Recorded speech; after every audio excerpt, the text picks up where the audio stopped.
Hi, how are you doing today? Welcome to ISIFE EDUBLOG Physics Edition. I'm still your one and only guy, Harry Dave. I'm always here to help you conquer physics. So today we're going to do motion. So as normally do, let's jump over to our preview. We're going to do our introduction of motion. Next is types of motion. Then causes of motion, which is force. And again, we are going to treat types of force under these causes of motion. Next is friction. We're going to treat everything about friction, including the advantages and its disadvantages. Next is method by which we can reduce friction.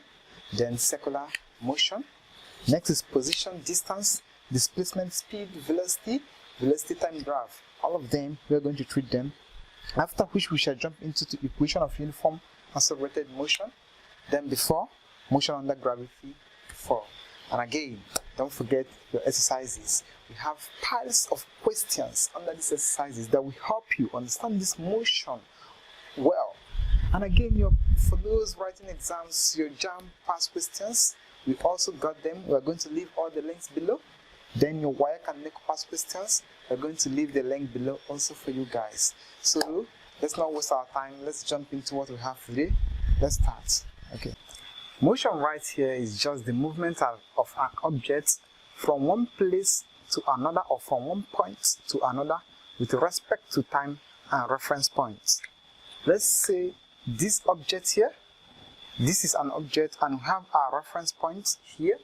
Then this object begins to move. As it is moving, we are recording our time. It moves from here to here. So if you can define this, this is just the movement, motion. This is just the movement from here to here. That is from one point to another with reference to time and our reference point. That is motion. And when you want to discuss about motion, you discuss motion with two concepts. Number one is kinematic motion. Kinematic motion. And number two is dynamic motion. Dynamic motion. Kinematic motion is a science that deals with how this object moves. When this object is moving, how does it move? Some can move in a linear manner, some can be jumping, some can be skipping some stages. This is all about kinematic motion, how it moves. And this dynamic motion deals with what makes it move. Why is this object moving? That is dynamic motion. So now we are going to discuss number one, which is kinematic motion, using types of motion, different types of motion. And if we go to types of motion,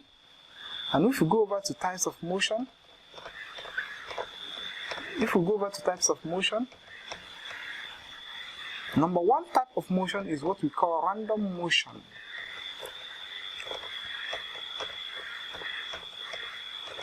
Random motion is even from the name you can know what is random. When something is not moving linearly, this is non-linear movement, or let me say haphazardly or disorderly mannered movement of motion.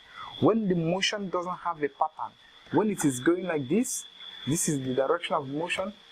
It can return like this is our direction. It can come like this is our direction. It can also go like this is our direction. This is what we call random motion. When it is moving irregularly. Let me say, if I have to give an illustration with this relating to human being, I would say this is not a gentleman motion. It is moving anyhow. Okay, and if you notice one thing, when this thing is moving anyhow, when this object is moving randomly, its particles will keep colliding with one another. Its particles, it will interfere with one another. It will interfere, this one will interfere. And another example of this is Brownian motion. An example of this random motion is Brownian motion. Brownian motion is a good example.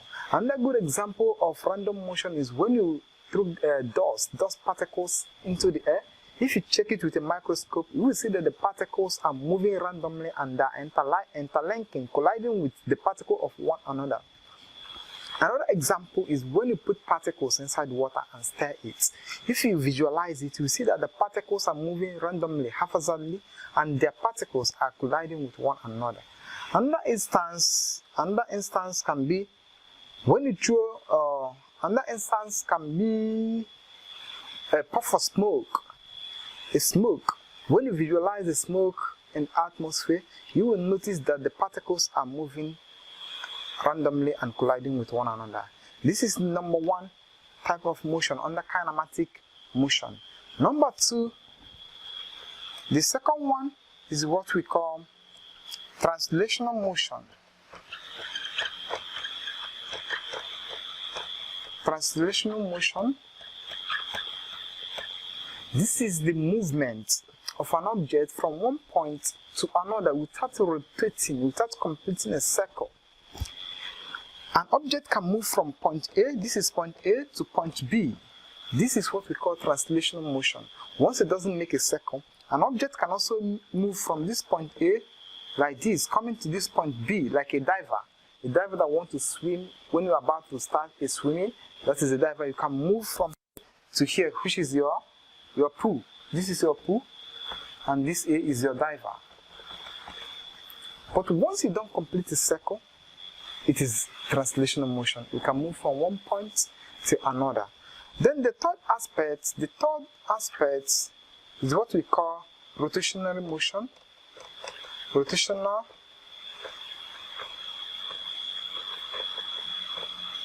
motion. This is when the particles of that object is moving in a concentric form. It is making a circle, that is a circular movement of an object, that is rotational motion. Example of this rotational motion can be your fan blade.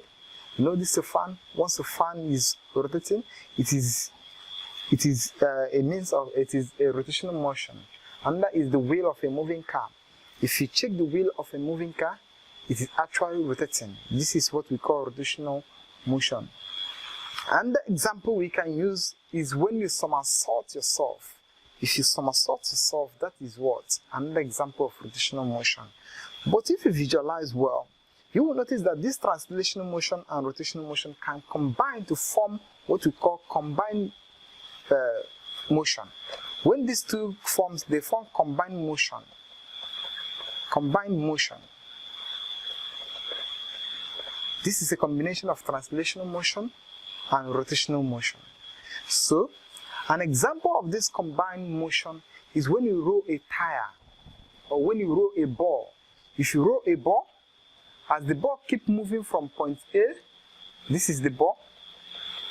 As it keeps moving from point A to point B, this is the ball will be rotating, but it will still be moving. This is a combination of rotational and translational motion. Another is when a diver, if a diver somersaults, let me say a diver that wants to swim, if you dive and somersault yourself, you turn around, this is another example of this combined motion. Then our fourth one is oscillatory or vibratory motion. This is our oscillatory or vibratory.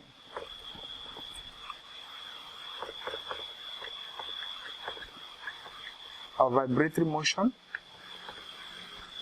This oscillatory or vibratory motion is the to and fro movement. Once you hear this oscillation, you just link your mind to pendulum, simple pendulum.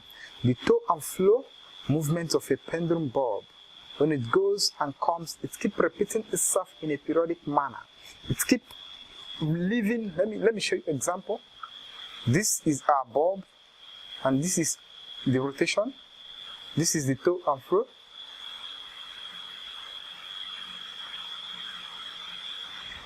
It keeps rotating itself in this periodic manner, leaving its initial position to a new position and coming back to its initial position and going back to a new position.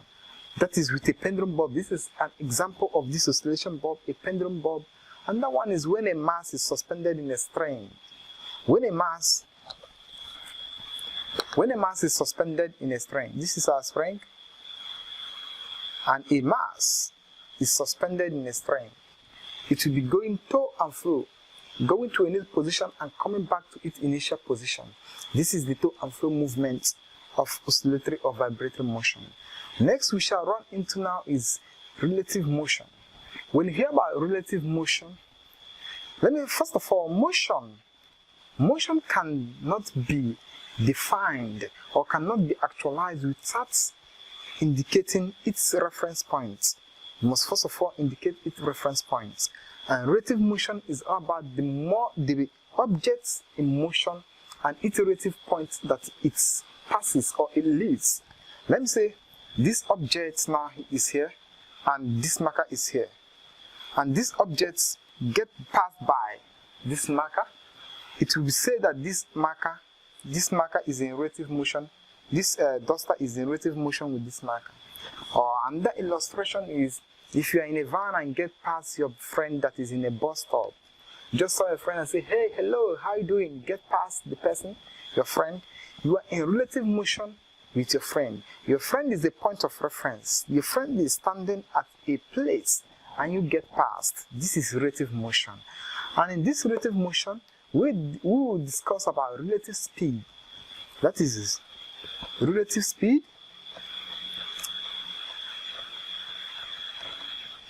Relative speed.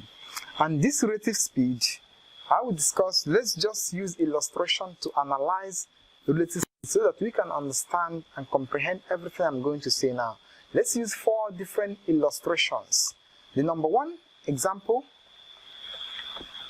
illustration is, let me say you are in a van and you are looking downwards on the floor of that van.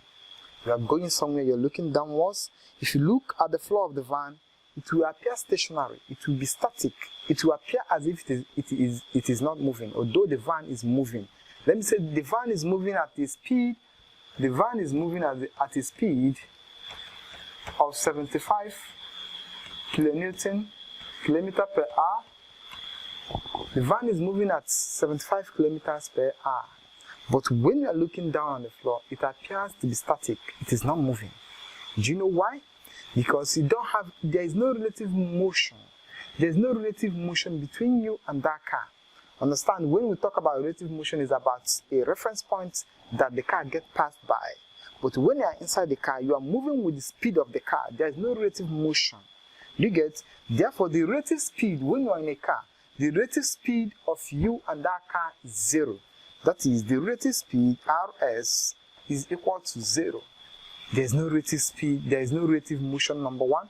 There is no relative motion and your relative speed is 0 because your speed and that of the car's speed is equal. When you are in a car, you have the same speed with the car. And our second illustration, EG2, is as you are sitting at the back of a van and you look through the window and saw your friend and you just say, hello, you get passed by your friend. If you analyze it, you have a relative motion with your friend. Your friend is a reference point. You get past your friend. You have a relative motion. But your relative speed with that person you get passed by is the speed of the van. If the car is also moving with a speed of 75 kilometers per hour, that means you have a relative speed of 75 kilometers per hour with your friend. You get passed by. Or trees, anything you get passed by when you are in a car, in a lorry, in a plane, anything that is moving and you get passed by a stagnant or a stationary object, you are in relative motion with that, and the speed of that vehicle or any moving object that you are in is your relative speed with that stagnant object. Next, our example 3, when you are at the back of the van, you started moving towards your driver. The driver is at front. You started moving towards the driver. As you are moving with a speed of 5 kilometers per hour. You are moving with a speed of 5 kilometers per hour.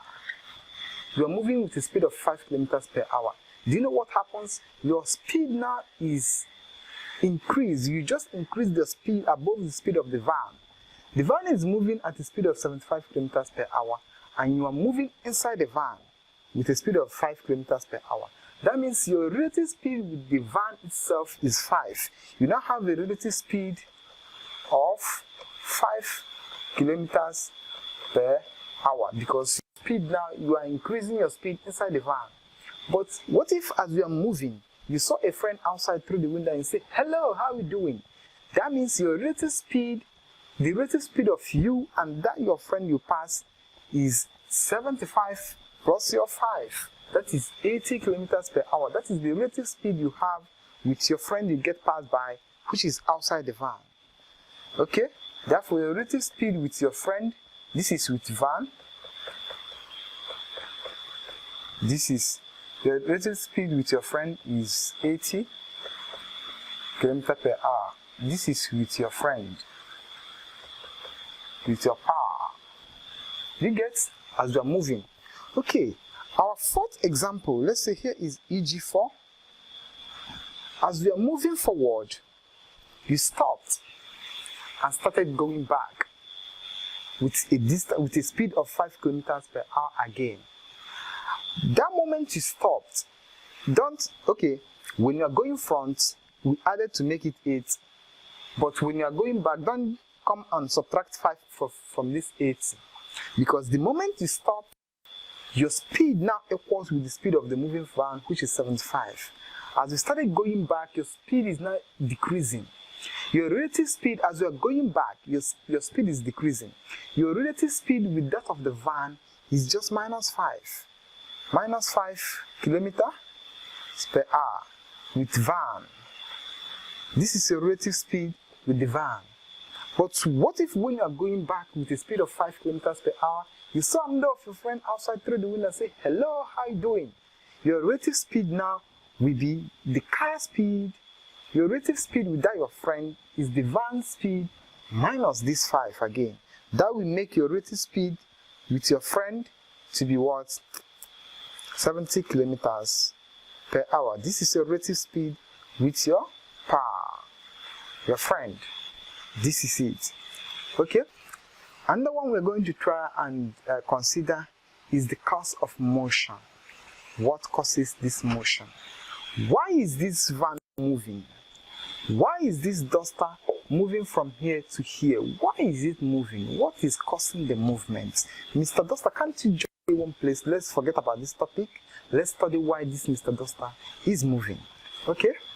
Causes of motion. Number one cause of motion is force. That is the cause of motion. Anything that will make a body that is at rest. Number one cause of motion is force.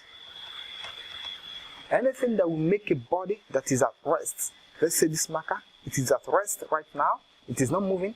Anything that will make this marker to leave this position, to leave this place of rest to at another place is what we call force. Or anything that will distort the linear movement or the linear motion of an object. Let me say this object is moving like this. Anything that will stop this object from moving, that is the removal of force. Anything that can stop this object from moving is force. The application of force makes an object from rest to move, and the removal of force makes the object to stop moving. Another thing is the application of force. When you applied a force and this object is moving in a uniform manner or in a linear manner, when it is moving like this, application of another force from another direction, can distort the direction of this force, can change the direction in which this force is moving. Therefore, force is anything that tends to change the state of rest or the uniform acceleration or uniform movement of an object. That is force. Anything that can change it from rest or change the direction of uniformly moving object is force. So right here, we discuss about force in detail, types of force. We shall go over to types of force. Types of force. We have two types of force. Number one is contact force. Number one is contact force. Number two is field force. Number two is field force. Contact force, as the name goes, when the applied force is in contact with the object it intends to move. You get? when the applied force is in contact with the object you intended to displace. That is contact force. An example of this contact force is pull. You can push. Okay, you can pull something. You can also push. Another one is push. Another one is tension. Then when we come over to this field force, we have three types of field force. This is when the force don't need to be in contact with what you want it to move, or not even you. The force is not in contact with the object in question, but the effect of the force is felt by the object. That is field force. An example of field force is gravitational force. Gravitational force. Force field. Force. That is number I. I is electrical force. Electrostatic force. And number I is magnetic force. In this gravitational force, when you jump up, you must certainly come back to the earth. The force of gravity will certainly pull you down, but the force of gravity is not in touch with you. It doesn't need to come near you, you don't even feel it. You just do what it wants you to do. You just jump up, the force of gravity draws you down without no contact. The same is with electrostatic force. The force felt around a charged field. Once you go near any charged field, you will feel the electrostatic force. That is the force around the charged field. Magnet. The third one is magnetic force. When you go around a bar magnet, when you take any metallic object, assuming this is a bar magnet or this is a bar magnet, and you take a metallic object near it, it will be attracted to this bar magnet without any contact. This is what we call magnetic force. Okay? So from here, we are moving to friction. To know how this force, to know more about this force, we have to discuss friction. Friction. What is friction, if I may ask? Friction is just the force in between, the force that is at the separation of two objects. The force that is, let me use this my bare hands for instance. The force that is at the separation of these my hands, at the separation of two objects, or two objects, that prevents them from sliding over one another. It prevents one from sliding. That is friction. And why is this friction preventing one from sliding? That is due to the rough surface of these my two palms. If this my two palms is, let me say, very smooth, there will be no friction, or the friction will be reduced. But when it is rough, it will prevent one from sliding over one another. And friction is a matter of this relative motion. You know, when one of this my pan is constant, is static, it is not moving, and one is moving. Do you get it? This is when a friction has to occur. Because if two of them is moving, there's no friction. But when one is in relative motion with one, it will not move. Force, this friction is just an opposing force. As I'm applying this force, there's another force coming backwards to me, an opposing force, an opposite, and it is just a force coming in opposite direction. Let me say, this is a table, this is a block. If you try to push this block, this let me say this is a wood across this table, and two of them have rough surfaces. The force I'm trying to pull is like this. This is my applied force. There must be a frictional force acting in opposite direction. This is a frictional force acting in opposite direction, thereby preventing me from pushing this stone, this wood. But if I keep applying force here, I keep applying force to the extent that my force is now greater than the frictional force, it will start to move. Do you get? Well, once the applied force is greater than the frictional force, this log of wood will start to move. But if okay, let me just give an overall illustration. This is a table. This place is rough. Okay, this is my applied force. This is our reaction. This is our weight. And this is my frictional force. Frictional force. Let's use this illustration and understand the effects of frictional force appropriately. Okay, this is our reaction. This is our weight. You know, Newton law of motion. Every reaction, every weight has equal and opposite reaction. So this is our weight. This is the opposite reaction. Let's say this frictional force has a unit of 40 Newton. It has a unit of 40 Newton. I applied a force of 5 Newton. Will it move? I'm applying a force of 5 Newton, and this frictional force, this opposing force, is a force of 40 Newton. Will this force overpower it? No, this object will never move because the force is less than the frictional force. Then I now apply another force of 20 Newton. I apply another force of 20 Newton, but this is 40 Newton. It will still not move. And again, I apply another of 39 Newton. It is still less than this 40 Newton. It will not move until I apply a force of 40 Newton or above. A force of 40 Newton or above. This point, this object will start to move. It will start to move. And at this point of 40 Newton or above is what we call static or limiting frictional force. That is static or limiting frictional force. Static or limiting force, frictional force.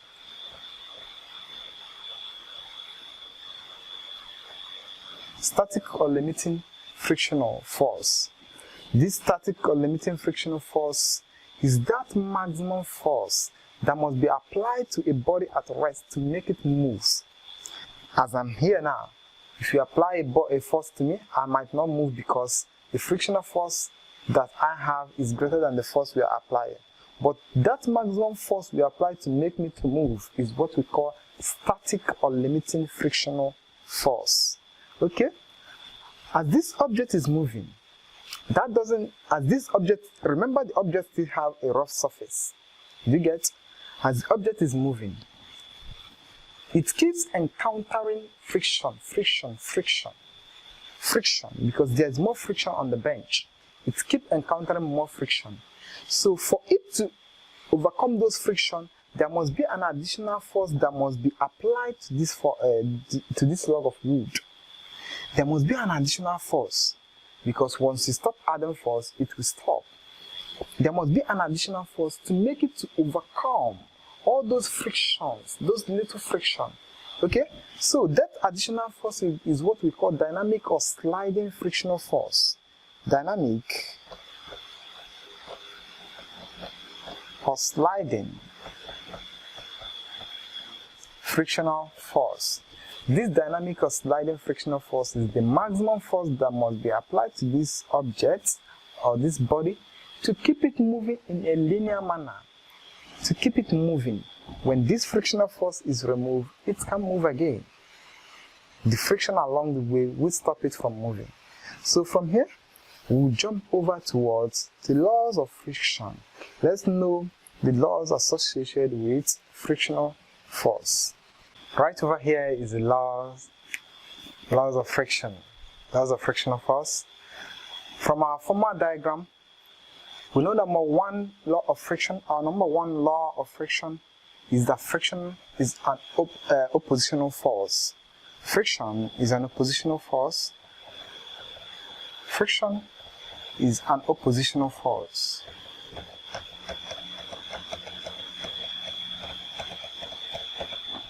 Oppositional force. Friction is an oppositional force. It tends to stop motion. It tends to stop motion. It is a force that doesn't want motion to takes place. It opposes the motion. It opposes motion. Okay. Number 2 is that friction is independent on surface area. Surface area. Friction is independent on surface area. Do you know what it means? Let me say this marker has a rough surface. Let me use the back side here. This marker has a rough surface. As it is moving now, it is having some amount of friction. If you bring a marker of the same rough back, but it has a big cross-sectional area, let me say a marker that is half of this board, do you get me? And slide it or move it over this board, the amount of friction that is being created by this marker or that is resisting this small one is the amount of friction that will resist that bigger marker. So friction is not dependent on surface area. It doesn't matter whether you are big or small, the amount of friction depends on the roughness of the two surfaces. It doesn't matter how big you are. So number 3 about friction is that friction is dependent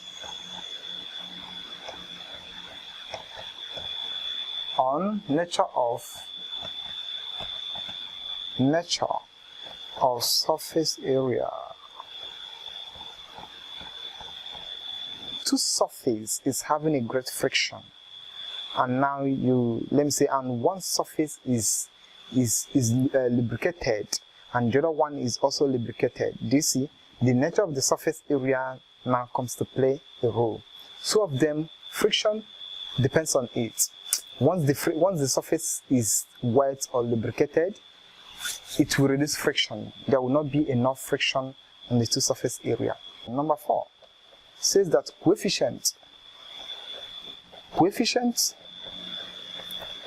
of static friction.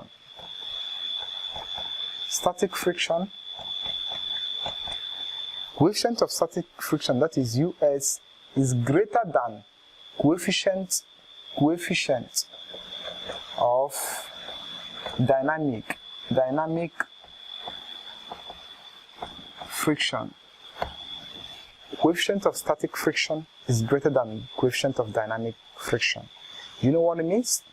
The amount of force that you use to trigger or to make a body at rest to start moving is greater than the amount of force that you keep adding to that body to keep moving in a linear or in a uniform speed.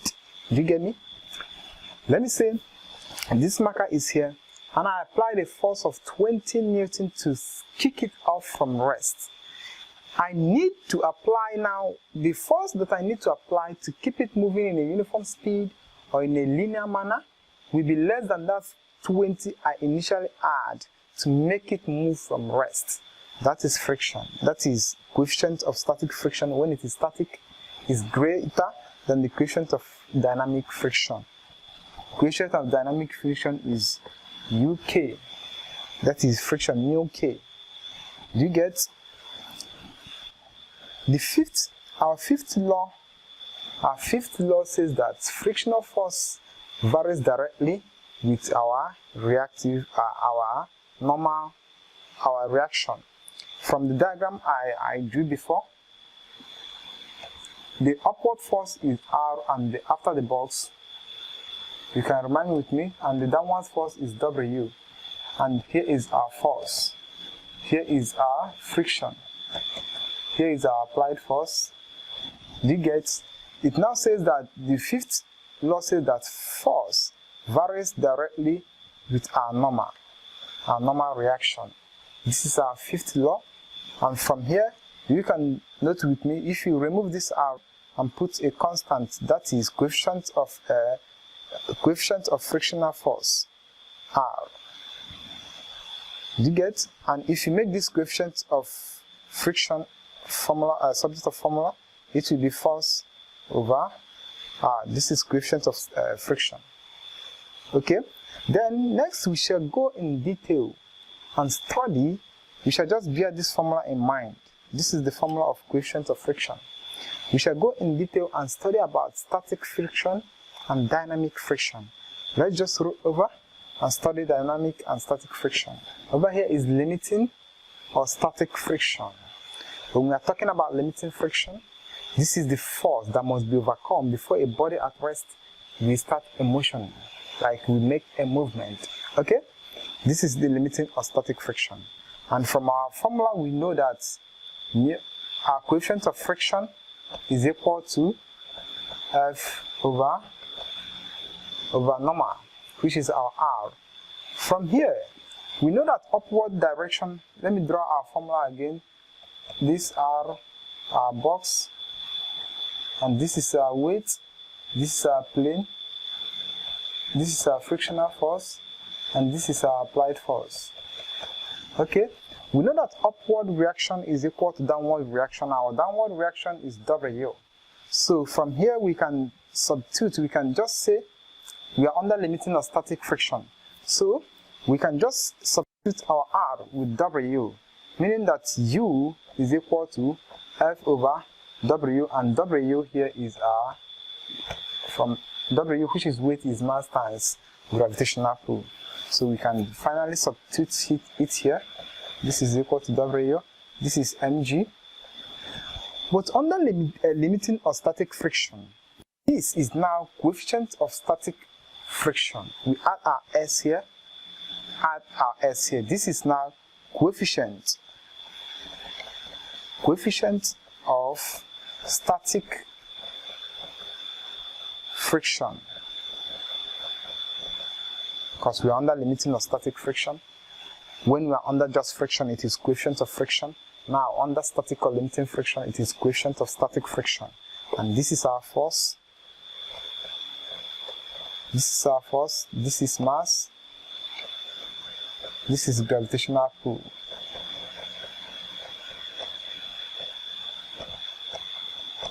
This is gravitational pull. Okay? Then let's just do small calculation using this limiting or static friction. And our number one example is a block of wood weighing 10 Newton. A block of wood weighing 10 Newton is placed on a flat surface. It is pulled by means of a spring balance attached to one of its ends. The block just begins to move when the spring balance records a horizontal force of 4.5 Newton. Number I of the question is, what is the coefficient of static friction? They want to know the coefficient of static friction.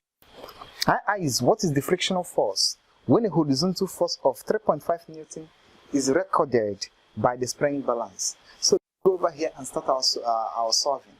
Number one of our solving is, let's start by writing our solution. Let's analyze this question let's illustrate it with a diagram so we can comprehend the question easily without losing or without just falling out of page. Okay? Let's illustrate. They said that a block of wood weighing 10 Newton is placed on a flat surface. So this is our flat surface, and our block of wood is this.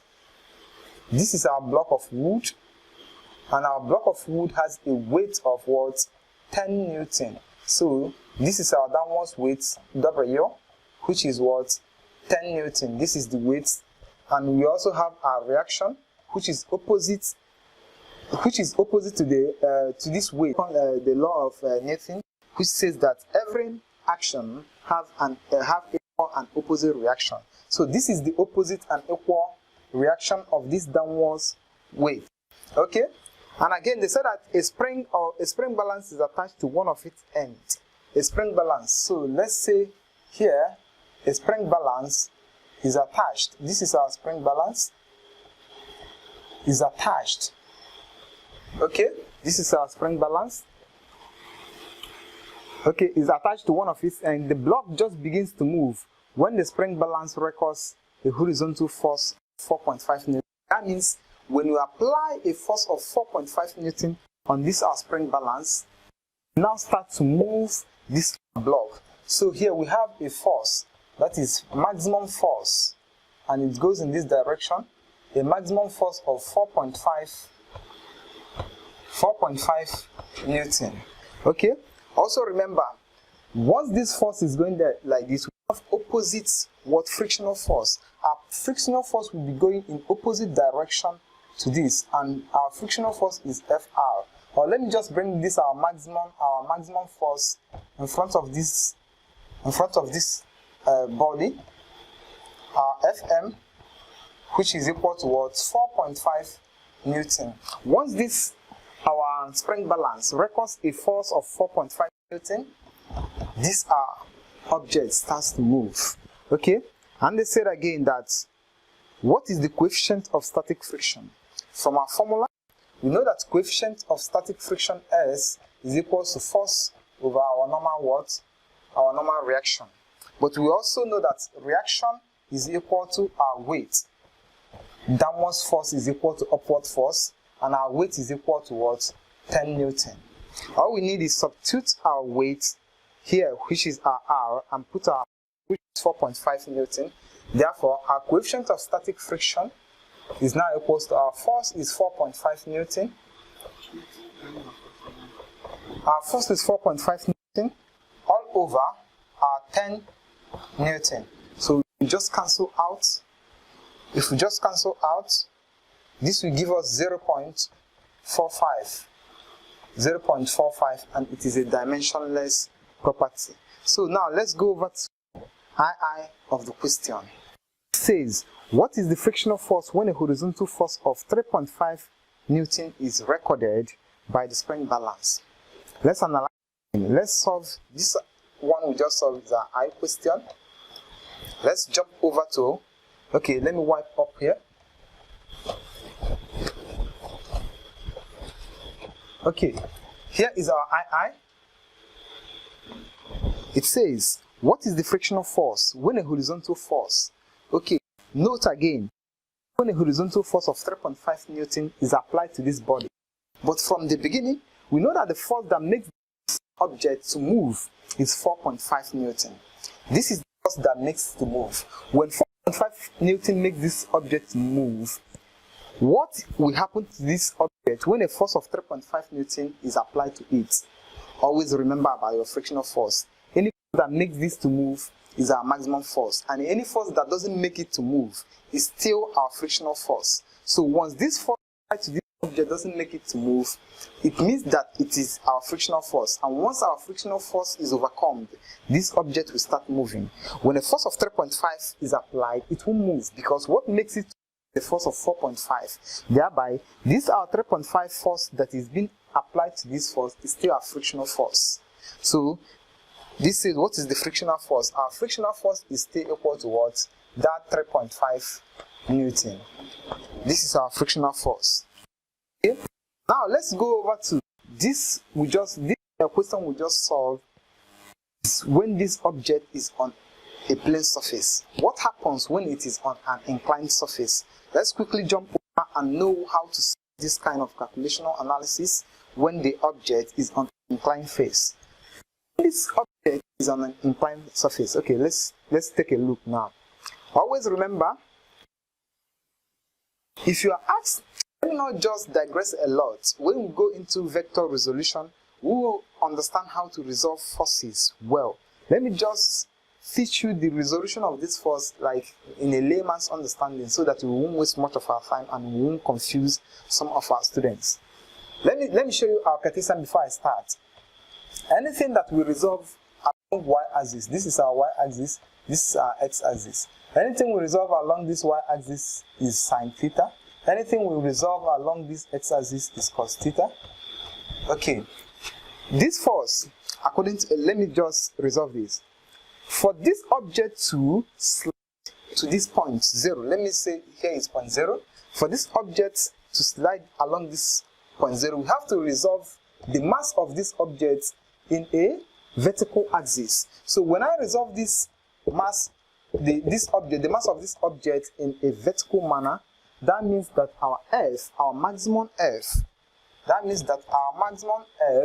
which is our maximum force, will be equal to the mass of this object resolved in a vertical axis. And the mass of this object we know is W, which is mg. Okay, this is equal to mg sine theta. So for this object to slide to this point, this object has to be resolved like this so it can slide freely. Again, when you want to resolve this object again in a horizontal plane, that means our reaction, which is equal to W, is also equal to mg cos theta. It is equal to mg cos theta.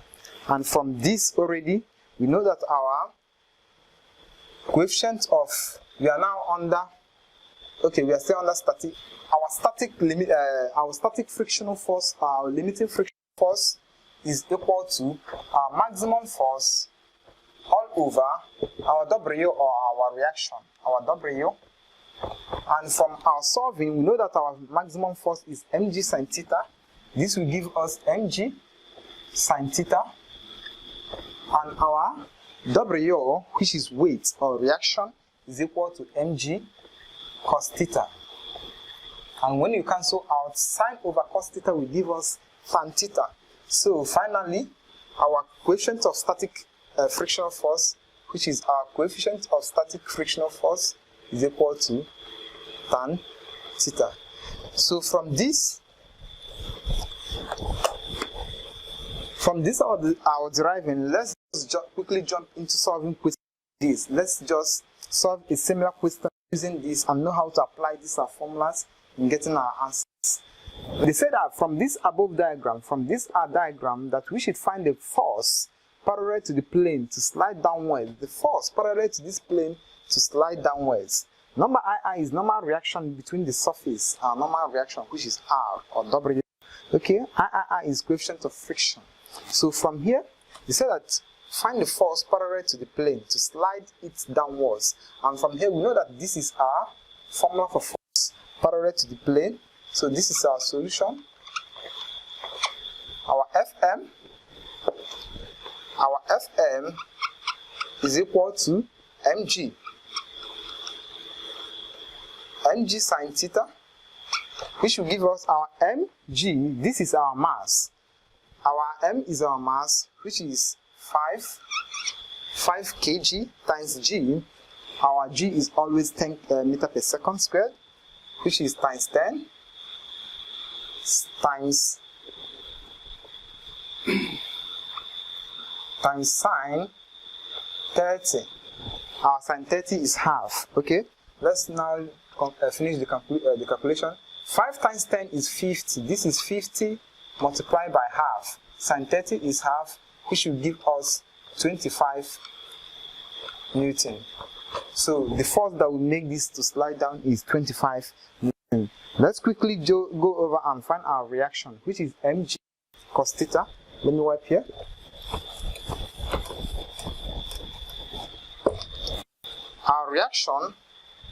Our reaction now, which is equal to our W, is equal to mg cos theta.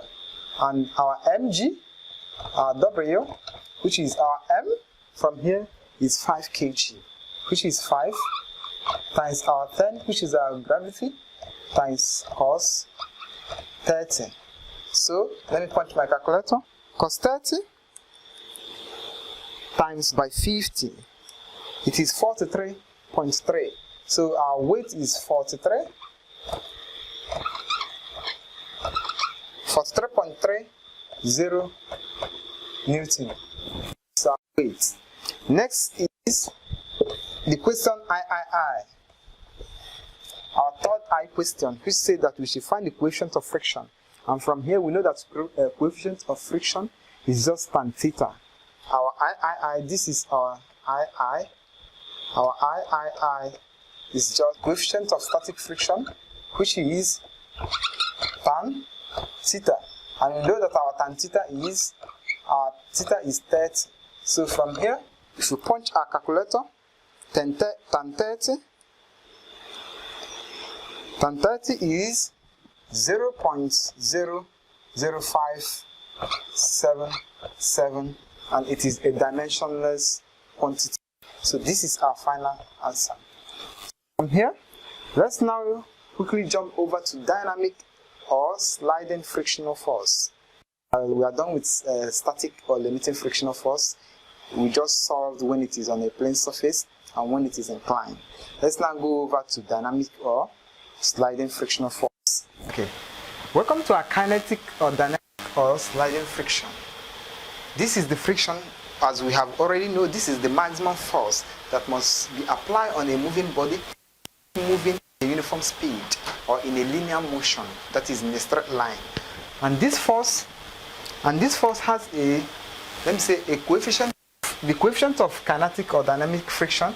The coefficient, which is UK, is equal to our maximum force, which is our Fm, all over our reaction, which is equal to W, and which is also equal to our M, our mg. That is mass times acceleration. Our mg, mass times acceleration. This is. So from here, if we look closely, this is our F. This is the force that must be on our moving body. That moving body, when a force moving body, work is said to be done on that moving body, and when work is done on a moving body, it will ignite the kinetic energy of that body to be in motion. So our Fm multiplied by S, this is work. When work is done on a moving body, this will result to the kinetic energy. The kinetic energy of that moving body is our half mv squared. When work is done on a moving body, or on a body, it the body to work, to move. And this is the kinetic of that moving body. From here, we can simply go and make our force. Our maximum force, the subject of formula. Thereby, our mf, our maximum force, is now equal to our mv squared all over 2s. So from here, let's quickly jump and know how to solve calculations with this our proven formula. And from here, we can have a rapt knowledge on the uses of. Okay, let's go. This example says when a box of mass 45 kg gives an initial speed of 5 meters per second, it slides along a horizontal floor to a distance of 3 meters before coming to rest. What is the coefficient of kinetic friction between the box and the floor? Then acceleration due to gravity is 10 meters per second. So from here, 10 meters per second squared. So from here, let's write our solution. From here, let's bring out our parameters first before we substitute into our gotten formula. So the first parameter we're going to get is our mass, which is 45 kg. Our mass m is equal to 45 kg. Our speed, which is v, is equal to 5 meters per second. Next is our distance, which is 3 meters. Distance, which is s, is 3 meters. And finally is our acceleration to gravity, which is g, and it is equal to 10 meters per second squared. Okay? Then let's start our solving here.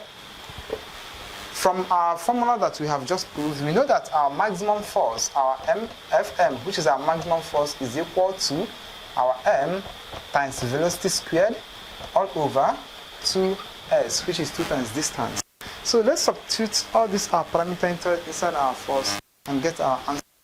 So from here, our Fm is just equal to our mass. From here is 45 kg, which is 45, multiplied by our velocity squared, which is 5 squared.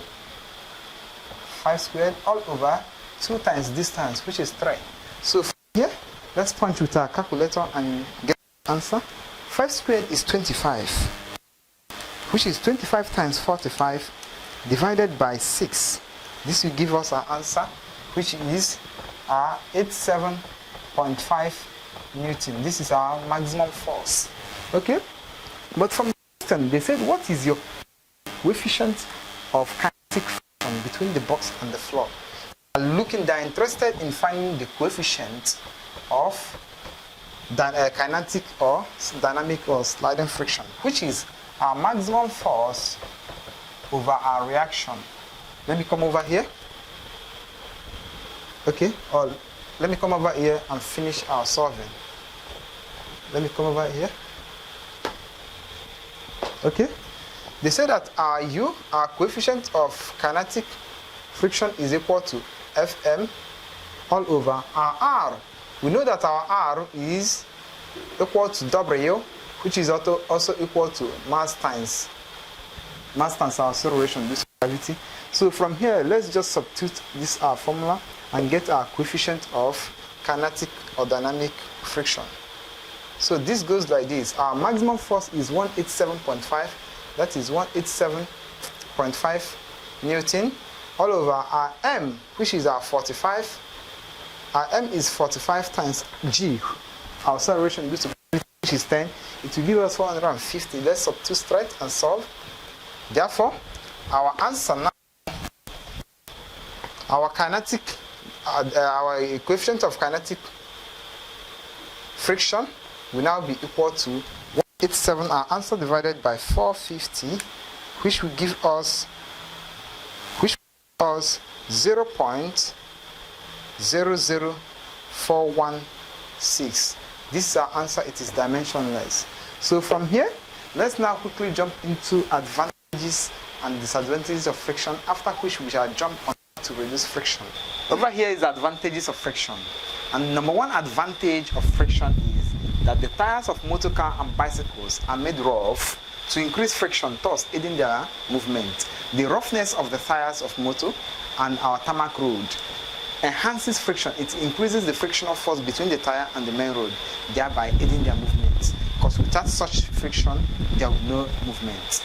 And over here is number two, which said that without friction, it will be impossible to walk or stop walking. Believe me, without friction, I can't even walk as I'm doing now. Without friction, nobody can. And even if you start walking, you can't stop, because there's no frictional force that will grip your foot and the floor. Do you get? Over here is number three, which said that friction enables a screw or a nail to remain in place after being screwed into position. When you screw a nail, or let me say, when you screw your screwdriver or a nail inside the wall or a timber, without friction, it will just fall out, or even if you touch it, it will just fall out. But friction enables it to be firm so that you can hang your objects on those walls or timbers. Over here is number four, which said that friction enables the brake to stop the car and locomotive to pull the train. Without adequate friction in your car, the brake pad can stop when you apply your brake. But because of frictional force, once you apply your brake, the car stops. You get these are advantages of friction. Next is that friction is used in grindstone to sharpen knives and chisel. In grindstone, when you cast your knife against a stone, you get, due to the relative motion between the knife and stone, it will do what? It will wear off the surface of the knife, thereby sharpening it or your chisel. Number six is friction is utilized in fan belts, over wheel or pulley machineries. Due to the friction in your belt, in your fan belt, that makes it to turn your wheel. If there is no enough friction in your belt, it can't turn your wheel, thereby causing what? Your engine or your locomotive parts to move. Do you get? With adequate friction between your wheel and the belt, it do enhances your machineries to do what? To work. Now let's quickly jump over to disadvantages of friction and know how it do occur in our normal life. Number one disadvantage of friction is friction causes wear and tear on the moving parts of machines. If you watch the moving part of any machine, or let me use that stone that we use in the advantages of friction for an instance. When we cast a knife against a stone, it do wear out the surface of that knife, thereby sharpening your knife. You understand? So friction causes the wear and tear. Or let me use the boot or your slippers for example. As you keep wearing your boot or slippers for a long period of time, the surface starts wearing out and the teeth of your slippers normally go flat. Here is our number two disadvantage. Much useless work is done by machine in overcoming friction. Much useless work. Let me go over to the example we have been using before. Let me say this is a log of wood on a plain surface. If this wood have a rough surface here, which have a frictional force of 40 Newton, it will take a force that is above this 40 Newton to move this log of wood. Thereby, if you add a force of 10 Newton, this wood will move. If you add a force of 20 Newton 30, this log of wood won't move. But what if there's no friction? What if there is no frictional force between this log of wood and this plane surface? Even if you add a force of 1 Newton, just 1 Newton, this log of wood will slide over this plane surface. Have you seen how much useless work that has been done just to overcome this frictional force of 40 Newton before this log of wood can slide over this plane? Okay. Number 3 is friction causes the heating of an engine. After driving your car for a long distance, if you touch your brake pad, it will be very, very hot. Or even if you touch your engine, any locomotive part of your car, it will be very hot due to what? The frictional force between those moving components of your engine will make it to be what? To be hot. Okay. Let's quickly go over to how we can reduce this friction. Number 1 method by which we can reduce friction is by the use of lubricants like oil and grease. Have you ever cared or wondered why you add oil in your moving cars, in your generator, or in your machine that you use in working in your factories? It's because of frictional force. Once you add those oil, it will reduce the frictional force in your engine and enhance the efficiency of your machine. Do you get? Number 2 here, the use of ball or roller bearing. Let me say, once you cast a bead or a ball on a frictional surface, it will reduce the friction of that surface drastically. And now number 3 here is the streamlining of body shapes of moving objects. Once you streamline any moving object, or let me say, have you wondered why cars are not designed like this? Why cars are not designed like this? Have you wondered why cars are not designed like this? Because of what? Air resistance, that is frictional force in the air. Rather, cars are streamlined to be like this. Don't mind my drawing. Cars are streamlined to be like this. That's why they can resist friction. And even aeroplanes, they are designed to resist friction more than cars. That's why aeroplanes have pointed mouths like this. Aeroplanes have pointed mouths. That's why they have greater speed than car. The more you are being streamlined to reduce friction, the more faster you are. That's why aeroplane is faster than car and sports cars. And sports cars are more faster than lorries. Do you get? Number 4 is polishing. Polishing helps to reduce friction. Once you smooth a rough surface or polish it, drastically friction has been reduced at those surfaces. Let's